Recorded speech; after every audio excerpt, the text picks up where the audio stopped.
Welcome back, everyone, to another episode of the Holistic Cannabis Show, where I am your hostess, Dr. Yolanda Henderson, and AKA today the Hat Lady, and AKA the Veteran, and AKA the Cannabis Doc, and always joined by my wonderful co-host, Kabloom Diddly Bloom.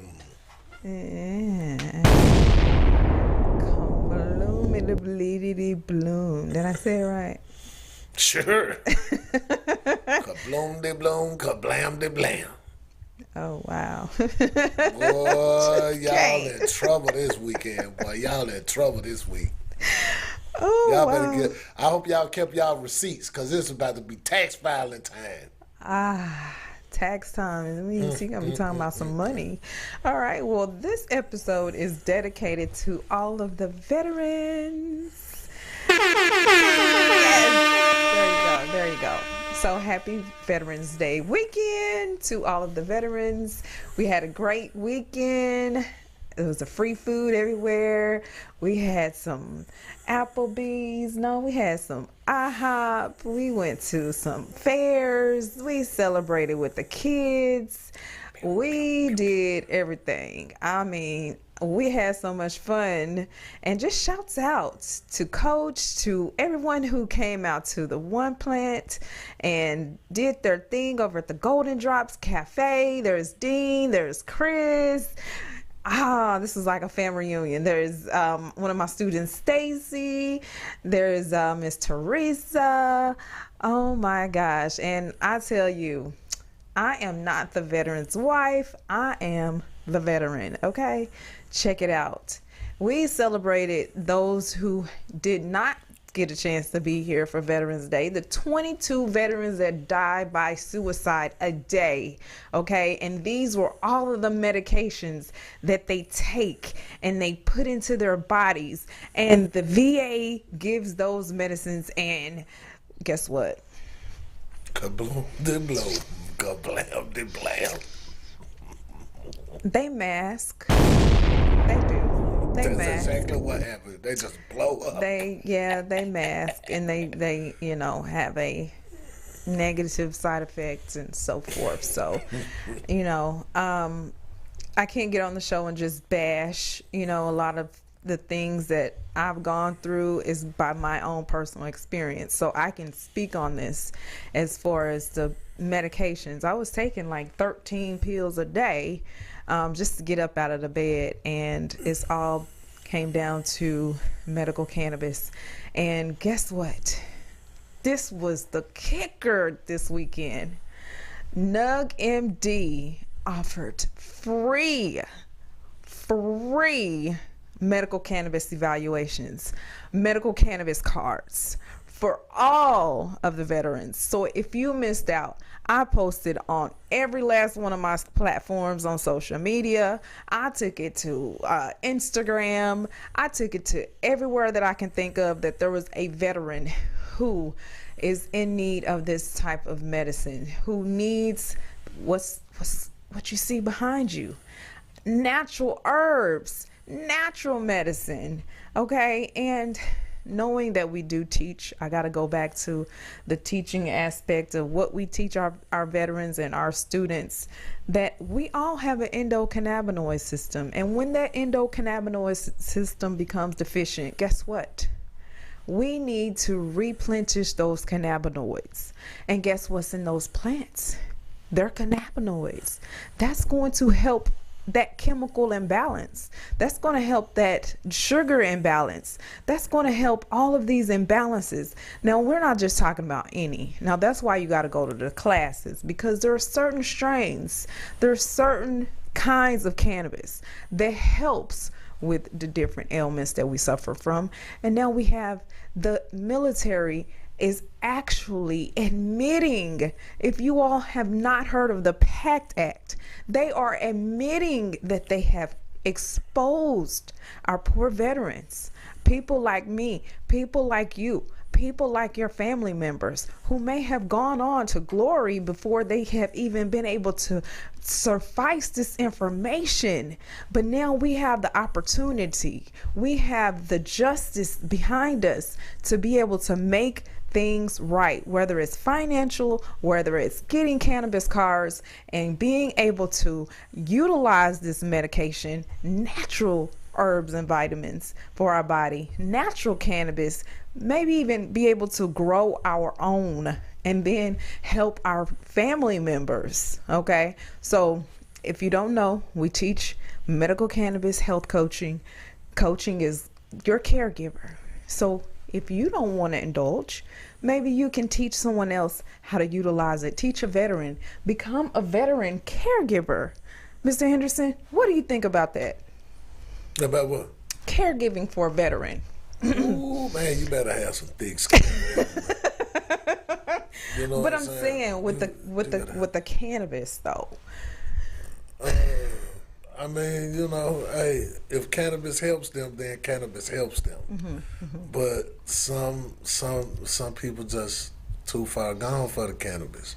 You And I'm coming back from some of them folks. You don't think that they can? Man, say, man, anything that you done too much of, there's always a possibility that you can't come back. No, I beg to differ. From a herbologist, a naturopath, I believe there's nothing too far gone for anybody, unless, I mean, I've worked with stage 4 cancer patients. Okay, I've worked with patients that had 3 days to live, and we've reversed cancer. Okay, so I know for a fact, you know, you may not think so, but we have the innate ability. Shoot yourself in the femur and then take too long to get to the emergency room. Some things that ain't no coming back. Well, you know, that is an issue of bleeding out, going into shock, and some things like that. But I've also been trained on tourniquets. So if you could get to a tourniquet, don't get that high. Well, you know, Get shot in the groin. those is some issues that, you know, hey, God is good though. How about that? I'm just saying, you asked me my Bam. opinion. Just There you go. but you asked me my opinion just to disagree with it. But you gotta have some faith. You know, My opinion is my opinion. Is the substance of things Yeah, whatever. hoped for. Whatever, all And this the sound, evidence all this of sound the good. things not seen. Right, all Gotta this have a sound little good. faith. Yeah, but all this sound good. But check this out. One thing I know for sure. When my daddy took his last breath, it ain't no amount of cannabis that would have brought him back. Oh. See, sometimes you could be so far gone that cannabis cannot bring you back. What about if it was a preventive? Okay. Well, that's different, because a preventative means that you took it on the front end. On the front end. Okay. You see what I'm saying? And you maintained it and you stuck with it. You see what I'm saying, man? You took the regimen. Okay, fine. Right. You see what I'm saying? But when you get ready to take that last breath, when my mama was laying there dying from her strokes, you see what I'm saying? There was nothing cannabis could do. She was brain dead. What's it gonna do? Blow the smoke in her face? Well, there wasn't no coming back for that. Okay. Some things you're just too far gone, and I witnessed it twice. Okay. Well, we're going to talk about some of the preventive techniques. As a naturopathic doctor, I really don't want to agree. I know that there are some things, once it's done and once you're finalized and you've committed to not taking the preventative measures, I do understand. We have to have tough skin when we talk about this kind of stuff, because there are preventatives when it comes to getting your body and having someone to educate you. Now, I've been around since 2014, advocating and talking about my journey with my medical cannabis, with herbs, with natural medicine, with preventatives. And I know for a fact that I have come a long way. Okay, I'm talking about from all of the medications that I've taken to learning how to eat healthy, learning how to do things. And it's people who don't really agree with the lifestyle change. It's not something that's for the weak. It's for those who want to do it. Now, there are some people who live by what I teach and they come out fine. And then there's some people who don't. They disagree with everything that I have to say. And then they are the ones who wind up being the ones who I told you so, unfortunately.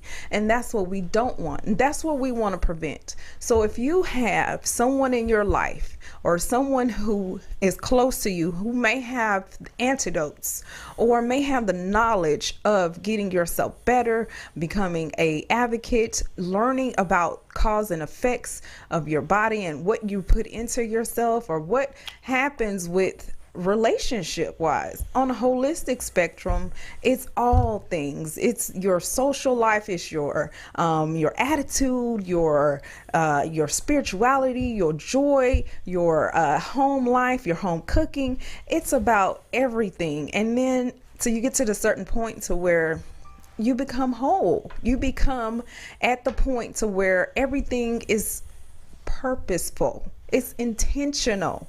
You're wanting to do better. You're wanting and have a desire to live. And it spreads from the home to society, to the community, to the city, to the state. And it spectrums all over the world. So when we look at ourselves and we look in the mirror and we tell ourselves we don't want to do better because we don't want to see better, that trickles down to the cause and effects of the family, of the society that you live in the communities, and even to the point of your house, your home, and how you deal with situations in life on life terms. So we have to understand there is a cause and effect for everything. There is veterans who can benefit from medical cannabis. There are people who, for lack of better words, who go against what it is out here that God gave us to utilize. And they are the ones who are suffering and they don't know it. Some people are okay with not being woke to the fact that cannabis helps them. They're okay to the fact that there's just not one cannabis strain out here. There are several different 100 types of medical cannabis that does different things for different parts of the body. So you can't say, oh, I've been smoking for years and I know that cannabis is not doing whatever, but have you been educated? They have a timeline, and I hate I didn't bring it for the show, that actually shows which parts of cannabis research and in what year. So not until early 10 years ago did they discover the anandamides, the cannabis receptors, the endocannabinoids that are already flowing in our bodies 10 years ago. Okay, so this is something even That's your just medical when doctors you found out. well, That's just when what you research found out. from research found out. But them folks been having a patent They've been- on I believe it. cannabinoid technology. Now this is I older believe than it. 10 years. I believe it. You see what I'm saying? Yeah. Well, I This believe. is older than 10 years. Okay. You know, they've been knowing about the things that cannabis can do. I would say for at least 50. 50 years. Yeah, I would bet 50 years. Okay. Our government is that kablamity blam. They that kabloomity bloom. You see what I'm saying? Until they will have information on things and not just choose to withhold it. us, right. Like the car that run on water.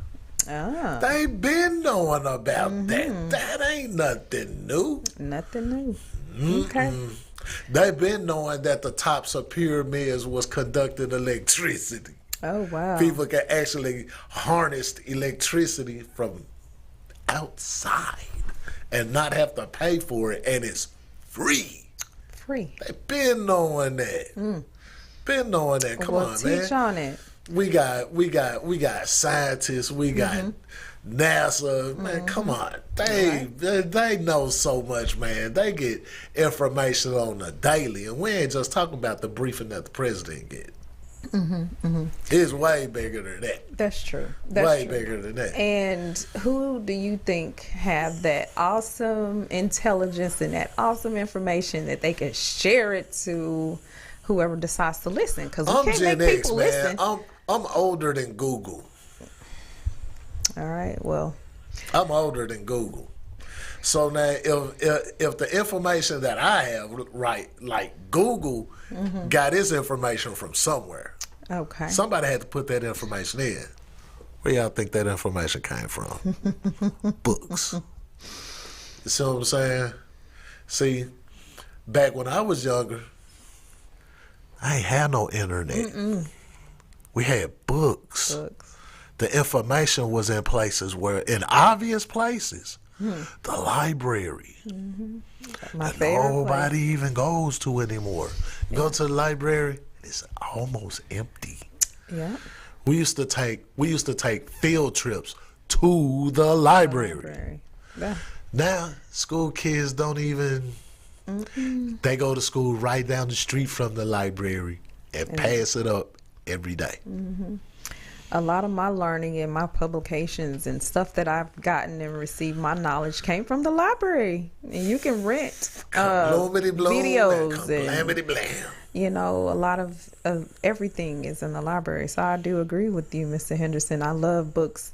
And if I couldn't go to a library, I was at Barnes and Nobles with hot chocolate sitting up in a chair. Thank you, Mr. Clark, my godfather, who took us to Barnes and Nobles. Cannabis in the library. You can find a lot of stuff in the library. So good reference.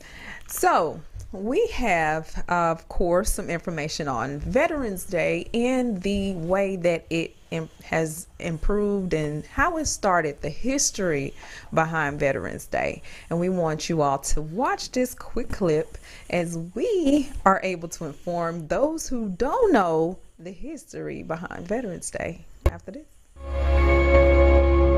Soldiers from wars both old and new march down city streets. Flags hang from homes, businesses, even car antennas. Ceremonies remember those who dutifully served their nation. It's Veterans Day, or Remembrance Day, as it's known in much of the world, a time to honor members of the armed forces. And it all began in a railroad car with a document to end the war to end all wars. World War I, also known as the Great War, shocked the global community with its unprecedented toll in human life. Untold millions were killed. Germany was running low on manpower and supplies, so they agreed to sign an armistice, or truce, in the French commander Ferdinand Foch's private rail car. On the 11th hour, on the 11th day of the 11th month of 1918, all was quiet on the Western Front. The fighting had ended. Exactly 1 year later, President Woodrow Wilson decreed that Americans should observe a moment of silence at 11 a.m. to remember the armistice and to embrace the peace. Other Allied nations commemorated the peaceful anniversary as well. In England and Canada, citizens wore paper poppies. Poppies had become a symbol of the armistice. The poem Flanders Field described a one-time battlefield. In Flanders Field, the poppies blow, between the crosses, row on row. In America, the nation's first unknown soldier was laid to rest at Arlington National Cemetery on Armistice Day, 1921. He was a casualty of the Great War. Since that first memorial, other unknown soldiers from America's wars have been interred in the tomb. And it's become tradition for the president or one of his representatives to lay a wreath on the monument every November 11th. A resolution was passed in 1926 inviting all Americans to remember Armistice Day and the soldiers who fought so hard for peace. The idea caught on. By 1938, the day was marked with so many ceremonies and parades, Congress made it a legal holiday, giving people the day off work. After World War II and the Korean War, Americans wanted to open up the holiday to include not just World War I veterans, but all who served in combat. In 1954, President Dwight Eisenhower, a World War II vet himself, legally changed the U.S. Armistice Day to Veterans Day, honoring those who served in all American wars. For a brief time starting in 1971, Congress moved the holiday to the fourth Monday in October, giving Americans a three-day weekend. But most people rejected the idea. The traditional date of November 11th, the anniversary of the Great War's ceasefire, was too historically important to forget. President Ford reversed the law in 1975, returning Veterans Day back to its rightful date. Over the decades, the holiday has changed with the times. Originally, it was a call for world peace. Then in the U.S., it became a day to remember war veterans. Today, Veterans Day is set aside to honor not just those who served in war, but also those who have served their nation in peace.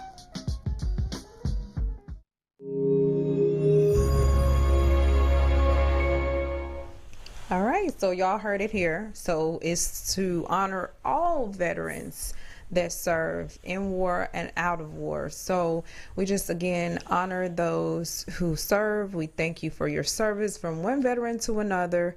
And we have, some information and some news that you can use as far as cannabis is concerned. A lot of people are saying, what does that have to do with Veterans Day? Again, veterans are easily PTSD qualify for medical cannabis automatically. I mean, the way that NUG MD worked on this past weekend, it was like every veteran qualified, and my tele-appointment was no longer than 2 minutes, and I was approved. And so if you have pain, if you suffer from anything that's going on with you. Now, listen to this. I was at IHOP yesterday, and I met a veteran's mom who told me the story of her daughter who actually was sent to war. And what'd she say? A bomb went off there, and now she is suffering from an ear explosion reaction. So she has that going on, and of course she's going to have PTSD. All right, so they're getting ready to send her back home. Now, tell me how many medications they're going to give her for her tinnitus, ringing in the ear, her pain, her headaches. She's going to be on multiple different kinds of medications. And why do I say cannabis? I say cannabis because you take one drop, you take one gummy, you take it, mix it in a meal, mix it, make some butter. We teach it in our courses, and voila, you're good. You don't have the issues with PTSD. I mean, you can sleep. It's going to help you and allow you to sleep depending on the strain. And you're going to be happy and chipper so that you're able to feel as good as you was feeling before you went over. I know those thoughts and those things are always going to be there. And basic training, we are trained for bombing. We're trained just like as if it was happening. The event was happening before our eyes. We had live fire ammo shot at us. We, went through the training, and I'm sure she was okay to go through the training. Every veteran, every soldier, every military, personnel, they're trained to understand combat. So a lot of these things are trained assignments that they already had issues and probably will continue to have issues for the rest of their life once they go through that initial training. So a lot of people don't know how it feels to become a veteran or what it's like to sign your name and to raise your right hand to serve this country. But I'm here to tell those medical cannabis has worked for me. It is a lifesaver. It is a life changer. I thought that I would never feel as relieved as I feel dancing, singing, just being a whole around happier person, understanding that the world is going to be the way the world is going to be. The people in charge are going to be the people who are in charge unless we get out and vote and make those people go on about their lives and pick and vote someone else in. So nevertheless, with saying all that, we got some news for you. So let's get to the news that we have in medical cannabis. All right, so we have some analysis. States with legal marijuana sales experience big boost in home values. Home values in states with recreational cannabis have outpaced home values in other states by $48,983 over the past decade, the study found. So Colorado, you want to buy a home in Colorado, it's going to be way up. You buy a home in California, it's going to be way up because people want to live in those legal states. All right. So in those states, they don't have to have medical cards. They can have it recreationally. But having a medical card is important because you get a discount. Okay, you get 10, 20, 30% off. I know True Leaf, Botanical Sciences, all these other companies that are here in Georgia gives a really big discount, or they gave a really big discount this past weekend. So just FYI for next year, get your medical cannabis cards so that you can get that really good discount on top of being a veteran. And hopefully it's going to be in pharmacies soon. So make sure you get your card so you can go into the pharmacy and be able to get that recommended cannabis. All right, so there's a study that says consumers of CBD products reduce their use of other medications. All right, so patients using CBD for pain relief were most likely to either reduce or eliminate their use of other medications. All right, so there you go. That's the confirmation. All right, so patients using CBD, hey, it works. All right, and CBD, that's one cannabinoid, but there's also the others. All right, and then there's a study that shows that cannabis associated with the reduce of prescription opioids following shoulder surgery. Cannabis consumers filled fewer opioid prescriptions and were prescribed fewer total morphine milligram equivalents post-operatively. All right, so just knowing, FYI, you don't have to be on the morphine. The cannabinoids will be suffice, all right, for pain. Come to our classes and we can educate you on that information. All right, so there are some action alerts. We all need some, everybody to be proactive. And in the federal realm, we need everybody to tell your senators to support the Safer Bank Act. All right, so the Safe Banking Act. We need federally to tell your representatives to support the Cure Act. And then we need support on the medical cannabis research and access for veterans. That's the big one for veterans. We need that. And then we want to tell Congress to prioritize cannabis policy reform in 2023. And finally, federally, we need to support the Veterans Equal Access Act. So we just need to know that veterans are going to be taken care of. All right. So, Mr. Henderson, November is Diabetes Awareness Month. Can you give us some information from this slide on the difference between type 1 and type 2? And if you can blow that up, we can read that on there. Okay.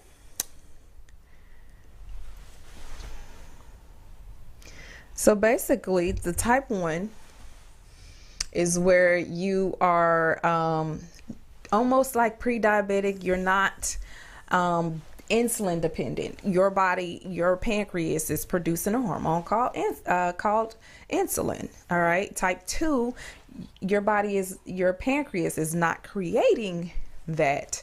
But type 1, your blood sugar is going to that stage, and if you don't get into the preventative measures, you will end up becoming a type 2. Okay. All right, and the next slide, please. We are aware, November, we wear blue to honor those who are fighting for the reform for diabetes. And just know, diabetes is preventative. It's a step to be able to take, and there are actually healing properties in your body. And when you become at homeostasis, your body has now the complete availability to heal itself. Okay, so there's things that you can do. All right, what can I eat? There are foods that are with carbs, that you can't eat a lot of carbs. Carbs turn into sugar. All right. Foods with little or no carbs. Okay. So we know that foods with carbs are your grains. We know that your fruit, there are certain fruit that you might not want to take. And so you got to get you a meal plan together. And you have to remember, okay, that you need to know your serving sizes. You can't overeat. So those buffets where you can go and get 3 or 4 plates and come back and eat, and a lot of the meats and things like that are going to be what Dr. Sabi used to say, acidic. All right. And so we are learning that there are things that make your body acidic. There are the sugars. They are the meats. They are the dairy products. When you are alkalining, when you are utilizing your greens, your vegetables, and you are juicing and not having to eat so much to put a strain on your digestive system, and not putting a strain on your pancreas, and not putting a strain on your liver by taking all of these medications, because if you don't read the side effects, and the side effects says that you take this or take that or take this and it's going to cause this problem, and this problem, then you're opening up a door. You're opening up a door for some of these disorders to come into your life. All right, so here we go. Christmas toy giveaway. We are back at it again. This is our annual thing we try to do every year. And if your child, nephew, niece, grandchild is in need of toys, or you just don't think you have enough money to get your child toys because you got bills, all right, we understand. We're going to help you. We're going to help get you some toys. So please contact us. You can register, use that QR code here, or go to the website. So if anybody don't know, we're at the Gift of Life Community Home .wordpress.com, or gift without the THE, Gift of Life Community Home.org. Okay, so we do have a .org. All right, and it's the holiday time, and we're gonna take us a quick break after the 2nd of December, and we're gonna be closed for the holidays, but we're gonna start back up in January. All right, so if you are wanting to get into the classes, of course our veterans, they are discounted, free books for all the veterans who sign up, and you can actually get someone a gift certificate and or send us a donation, a tax-free donation that go towards our scholarship fund. So if you want to participate in the scholarship fund, and you have have a business and you needed to write off some taxes for the year, go ahead and donate to our organization. You get a tax deductible write off, and so in January you can utilize that tax receipt and get your deductions reduced off of your tax return for donating or coming to class at the Gift of Life Community Home, which is in alliance with Atlanta, Georgia Academy of Cannabis Science. All right, so we have some information and some news on the economy. Mr. Henderson, did you have anything you wanted to share about what our next video is about? Play the video. Guys here, and well, everything is going to after falling stock prices, brand new recession warnings, and mortgages reaching their highest level in 23 years, the Federal Reserve has once again decided to pause the rate hikes for the month of November, except this time it's different. After all, it's now believed that the Federal Reserve is quickly losing control. The stock market has recently had the worst days of the entire year after the Nasdaq fell into correction, and to top it all off, 99% of the housing market is unaffordable to the average American. So given these recent updates and the brand new decisions as of today, let's talk about exactly what's happening, what the Federal Reserve just said, the implications that are about to be felt throughout the entire market, and then finally what all of this means for you, because I have to say, there's a lot going on that many people are not talking about. Although before we start, as usual, if you appreciate all the information and me trying to get these videos out on the same day, it would mean a lot to me if you hit the like button or subscribe. That's all I ask. It helps out the channel tremendously, and as a thank you for doing that, I will do my best to respond to as many comments as I can. So thank you guys so much, and also a big thank you to Surfshark VPN for sponsoring today's video, but more on that later. Alright, so to start, a lot of this mess begins with one simple term: treasury. For those unaware, these are loans made to the US government, and in exchange for you giving them your money, you get paid back a fixed amount of interest depending on the term. For example, treasuries are paying 5.5% on a 6-month term and 4.9% on a 10-year term. Now, even though this sounds like a great thing, and it can be, the problem is that this serves as the baseline for what an investor could expect to earn. And the higher treasuries pay, the higher everything else has to pay in order to compete. Like, just take this for an example. Since 2000, the S&P 500 has returned 7% with dividends reinvested. So if your option today is to either invest in the stock market at an assumed 7% rate of return with the risk of losing money, or get a guaranteed 5% rate of return with treasuries, all of a sudden, those treasuries are starting starting to look like the better option, and that's becoming a tipping point for investors. This is also what's called the risk premium, which is basically the difference between how much you would expect to make taking a risk versus the amount you're guaranteed to make in something like a treasury. Historically, the risk premium like this generally hovered around 3.1%, which basically means if treasuries are paying 5%,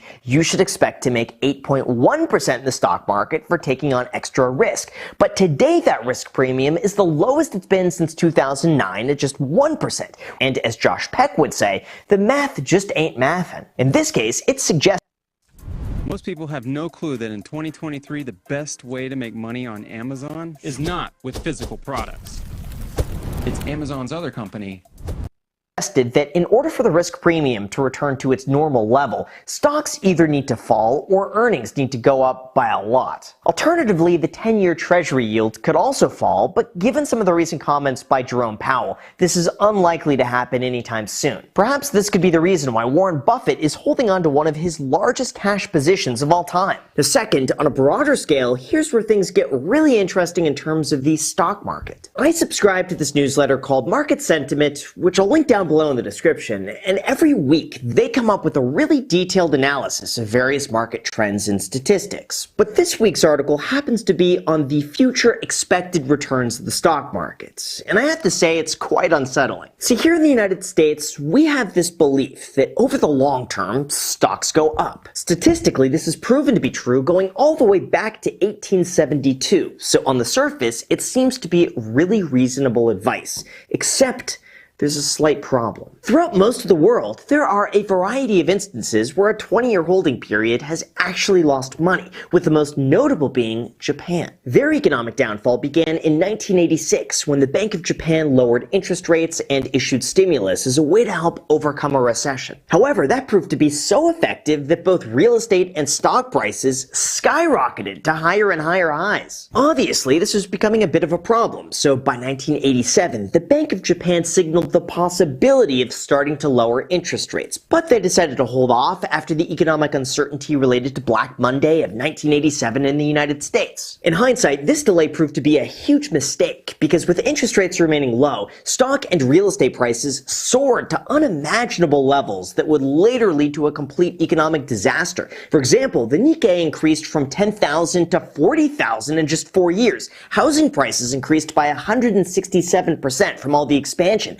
and assets got so expensive that the government had to take abrupt action to raise interest rates and halt the pace of inflation. Now, in the very beginning of all of this, the higher interest rates were seen as a blessing. It was said that housing was considered to have become too expensive for ordinary citizens, so stopping the housing price from skyrocketing was considered to be a good thing. But within a year of that, everything screeched to a halt and prices began to fall. That created a vicious cycle where the more prices fell, the more cash investors held, which caused prices to fall even further, which caused investors to hold on to even more cash, and it was a never-ending cycle. Now, in defense of the United States, even though the Nikkei fell 80% as Japan's entire economy got completely turned upside down, their bubble was way bigger than anything that we've experienced here. Share prices also increased 3 times faster than corporate profits. By 1990, the total Japanese property market was valued at over 2,000 trillion yen, which is roughly 4 times the real estate value of the entire United States. And the most shocking from all of this was that in 1989, the PE ratio on the Nikkei was 60 times, trailing 12-month earnings. If we applied those exact same metrics to our stock market, the S&P 500 would currently be trading at over 10,000. So that should give you a good understanding as to why the Japanese market still has not recovered after 40 years. However, Japan's situation also isn't necessarily unique, because when you take a look throughout the world, there are plenty of developed countries that have lost money over a long period of time. And that, of course, leads us to wonder, what are the chances of that happening here? Well, according to the Market Sentiment blog, since 1890, once you add inflation into the mix,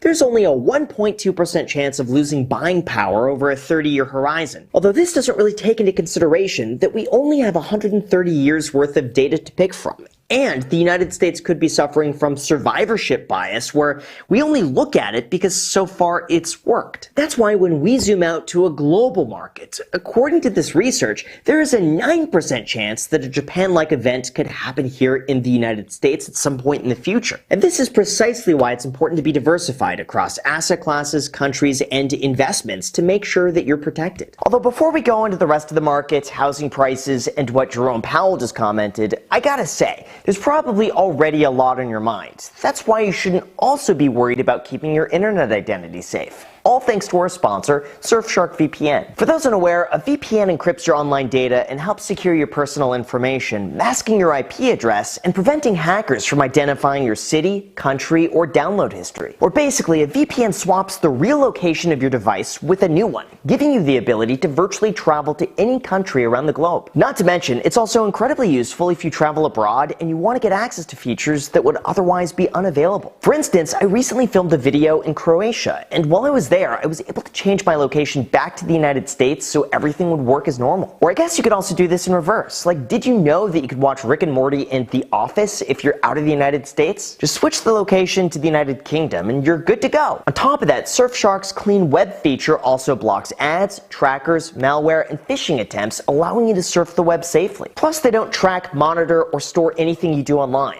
That means there's no activity or connection logs. So if you're interested, check out surfshark.deals/Graham and use the code Graham at checkout to get an extra 6 months for free as part of their Black Friday deal. I think it's in everyone's best interest to be able to browse the internet anonymously. So again, the link is down below in the description to get started today. And now with that said, let's get back to the video. Alright, so before talking about the latest statements from the Federal Reserve, there is one more topic that's worth discussing, and that would be housing. As of last week, mortgage rates have hit the elusive 8% mark, which is a level that we haven't seen since 2000. This means that monthly mortgage payments are now 70% higher today than they were 2 years ago when mortgages were at 3%, despite housing prices continuing to go higher. This combination has now led to 99% of the United States being unaffordable to the average American who makes $71,000 a year, and the price-to-income ratio is the worst it's been since 1984. In terms of where this might go over the next year, Zillow just released their updated forecast, and in it, they believe that home prices will see another 2.1% increase through September of 2024. Their reasoning is that the higher interest rates go, the less likely people are to sell their homes, since the majority of homeowners are locked in with rates under 4%. This suggests that we'll continue to see very little inventory, and from what does come on the market, there's still enough buyer demand to keep the price high. In addition to that, Morgan Kajabi is the best place to make money in the creator economy.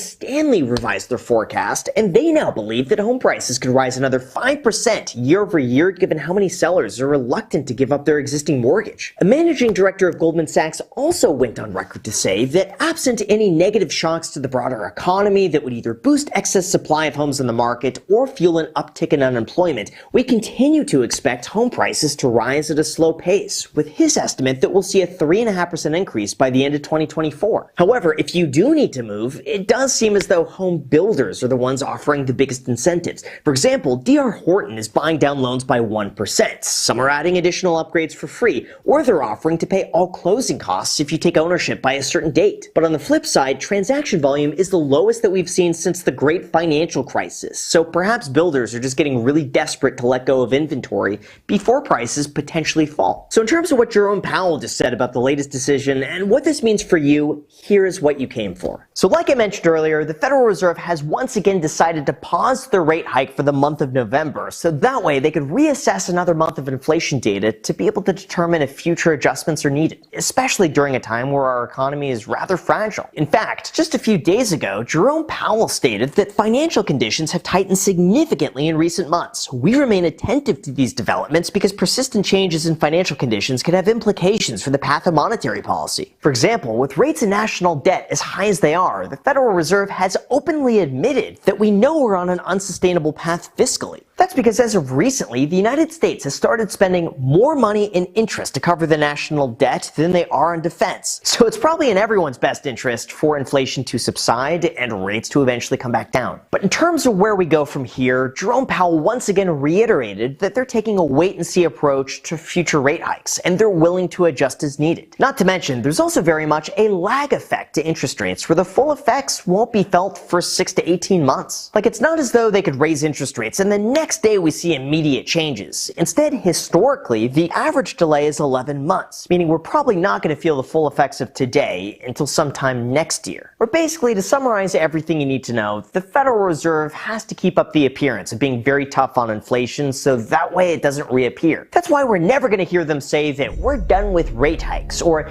we'll start cutting rates pretty soon. Because as soon as they do, they're going to weaken their stance. On the other hand, if they say something like, we're going to hike rates if needed, we're going to continue to make adjustments, and we're going to be data dependent, it leaves the door open for potential changes both up or down without making the situation worse, like with a recession. Even though a few months ago the idea of a soft landing was looking more and more likely, today analysts are pointing to trends that might call for a rolling recession, in which only some industries shrink while the broader economy remains above water. Others are even calling it a rich-cession. It's really hard to say. Rich-cession, basically where all the job cuts and pay cuts are being concentrated among high-paid tech and finance workers, and these are less likely to sink the overall economy. Rich-cession. Why do they call it rich-cession? It's hard to say.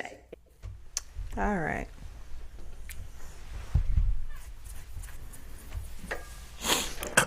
Kabloomity bloom, kablamity blam. All right. Check this out. It's only so much longer that you can keep the prices of stuff up real high. Then what's gonna happen? The people with the money gonna hold the money. Cause guess what? I'm not. Say, man. Example. I'm making $80,000 a year. But the cost of everything make me feel like I'm only making $30,000 a year, $40,000 a year. What you think I'm gonna buy? A high-end ticket item or some big K soda? You think I'm gonna go and run out and grab a grape crush or a big K crush? I'm saying that to say this here, man. Everybody knows that for the longest we've been operating on supply and demand.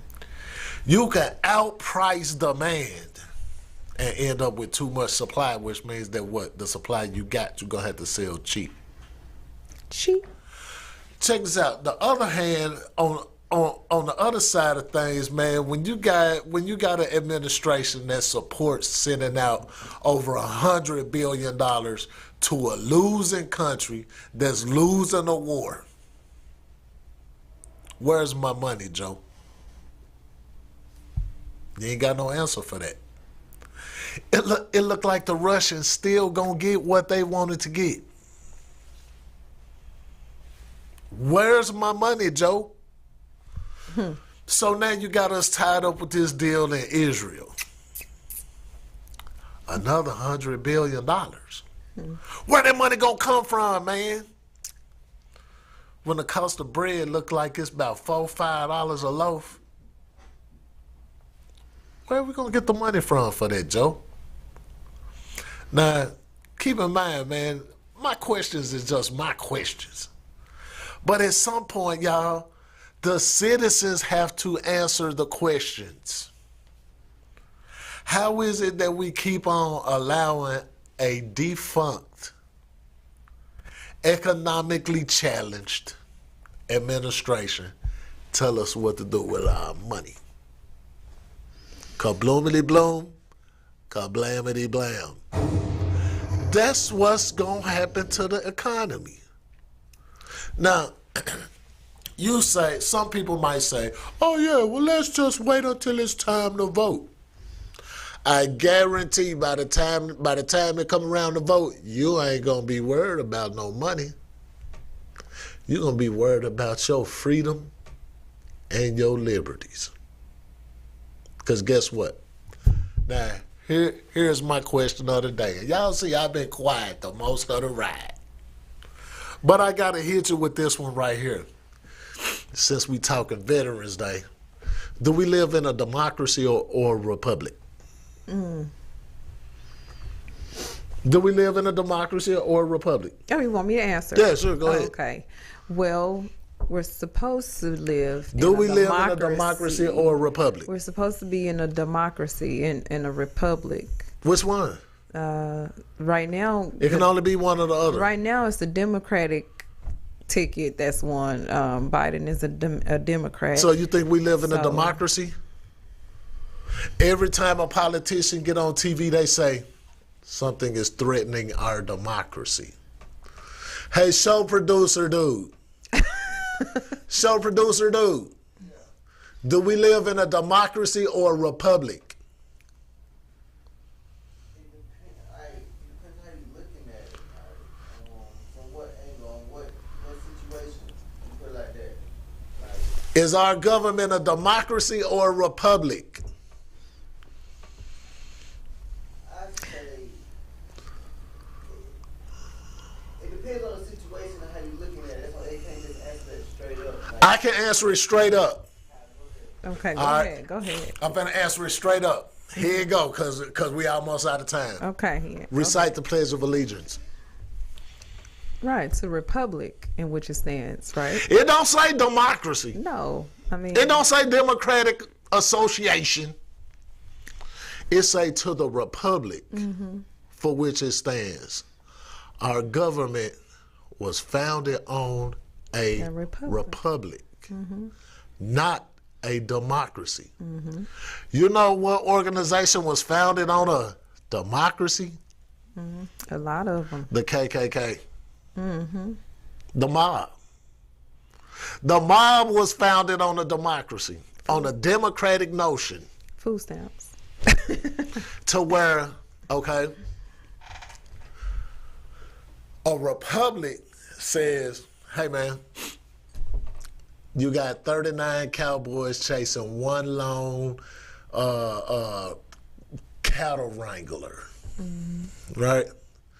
You roll up on him in a republic, and the sheriff steps in and says, you know what? We got to take him to trial. He's guaranteed due process. That's a republic. You know what a democracy is? Them same 39 cowboys riding up on the cow rustler, and they all take a vote. Do we hang this thief? And everybody say, yeah, kill him. Well, by noon, that cow rustler is dead. That's the same thing that the mob do. That's the same thing that a democracy does. So when you hear a politician say how they gonna spread democracy around the world, some places never was intended to be set up on a democracy. Democracies don't work. Look at how they've been playing with our money. Look at how they've been playing with the votes. Look at how they've been playing with the constitutional right of every U.S. citizen. And tell me, where is the democracy then? The democracy means that those people can vote themselves in. They can vote their own pay raise increase while you figuring out how you gonna feed your family. Does that sound democratic to you? They can vote themselves pay raises while you make life decisions. While stuff get more and more expensive. Cause guess who owns the more share of those companies? It ain't you. When COVID happened, what happened? You saw all the politicians who was invested in medical. And right when that joint got into its highest height, those same politicians sold their shares because somebody on the inside told them to sell. That's insider trading. What's happening to the United States economy is treasonous. Very treasonous. So y'all mean to tell me, don't vote for Donald Trump because he a racist? Yeah. Then why so many people trying to silence this dude? We ain't thought that far. We'll believe anything that come on the media. Your gas right down the street from here is $2.80. 2 blocks away from that gas station is $2.67. Where's the democracy? With liberty and justice for all. Right? Right? Where's the justice for Breonna Taylor? Where's the justice for the people in Palestine? Palestine, however you say that. Oh man, we got to get Hamas before they threaten our democracy. If you watching this right now, tell me how Hamas is impacting you. I'll wait. They stealing your money. They stealing your kids' money. They got their hands in the cookie jar. Kabloomity bloom and kablamity blam. You got to get rid of the whole bird and start over. Kabloomity bloom, kablamity blam. All right, so y'all heard it. Do your research. All right. So we want to thank everyone for watching the show. I did have some more videos or pictures that I didn't get a chance to show. So if you can pull those up real quick and I can quickly talk about those. This was me at the Miss Veteran America competition. This was Mr. Henderson. He was my Ike, and those were the Ikeettes at the end. And yes, I did the lip singing. That was the second runner up for the Miss Veteran America. She was awesome. Look at that outfit. And look at my cute little dress. So I thought that was amazing that we just got these pictures in, and that was the first runner up. And she was amazing. Shouts out to Miss Veteran America competition. I don't have time to show all the photos, but these were some of the ones of my favorites. All right, so next year, hey, if you think I should run next year and try this thing again, vote on it. Let me know if you think I should do so. All right, so if you all have Instagram, Facebook, hey, send me a vote. Tell me on this post, on this threads on Facebook, if I should do it again. I had so much fun, and it was a great opportunity. Joe, you got to go. Hey. Uh-oh. Joe Blow, you got to go. All right, so y'all see what Mr. Henderson is saying. He's talking about Joe Biden, and you all see what has happened in his regime, in his time going this past 4-year term. So if you think that Joe needs to go, I want to hear from you. I want you to post and as a vote to give us your choice. If you think Donald Trump 24 should run again, or if you think Joe Biden should run again. All right. So thanks again for watching the show. Until next week. We out of Joe. Get out of here, Joe.